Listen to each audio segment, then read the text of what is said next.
So we have a very delicious rumor making the rounds, and it comes from a highly credible source, that being Kopite7Kimi. The Twitter leaker responsible for pretty much all of the Ampere leaks revealed a tidbit of the upcoming NVIDIA Ada Lovelace architecture, likely simply referred to as NVIDIA Ada.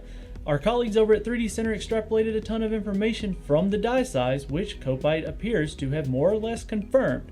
Now, while the source is highly reliable, we're definitely still marking this one as a rumor because of the magnitude of the leak, so bear with us on that one. So the Ada Lovelace architecture, which again will be referred to as NVIDIA Ada, was recently leaked by Kopite and confirmed by video cards, and we already seem to have the preliminary specifications of NVIDIA's upcoming GPU.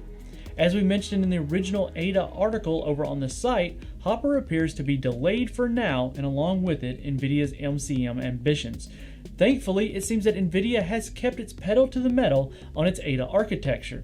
Championed by the AD102 GPU will be an absolute beast. The original die size leak came from Kopite7Kimi, and the folks over at 3D Center quickly extrapolated a ton of details, which we have revised their TFLOP numbers to be a bit more conservative with a clock rate of 1.75 GHz, which Kopite also confirmed.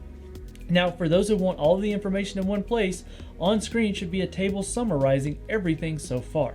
The NVIDIA AD102 Ada GPU appears to have 18,432 CUDA cores based on the information provided by Kopite. This is almost twice the cores present in Ampere, which was already a massive step up from Turing. The only way this is even possible is because NVIDIA is apparently building this on the 5nm process, which has significant die area and power reduction. Interestingly, if you assume the clock speed of 1.75 GHz, you also get the peak single precision performance of Ada 102, and that being 64 teraflops. Now, according to Kopite, and the Ada architecture will feature a much larger L2 cache. Both Turing and Ampere have a 6 MB of cache, which means that this may be a major architectural revision, as Turing was to Pascal and Pascal was to Fermi and Kepler, instead of just the usual process shrink. It's also unclear that this time whether NVIDIA will be using Samsung's 5nm process or TSMC.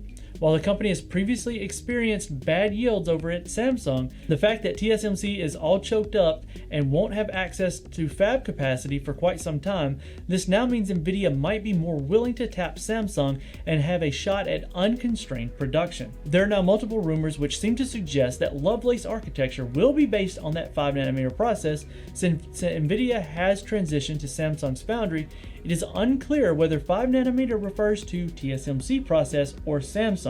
Now keep in mind that recent reports out of Korea have also confirmed an order for 6nm process from NVIDIA, which means that there is either another generation from NVIDIA before Lovelace, or that the 6nm process was for the refreshed lineup. For more on this and other news, follow the link in the description and make sure you're subscribed and hit the notification bell so that we don't miss you in the next one.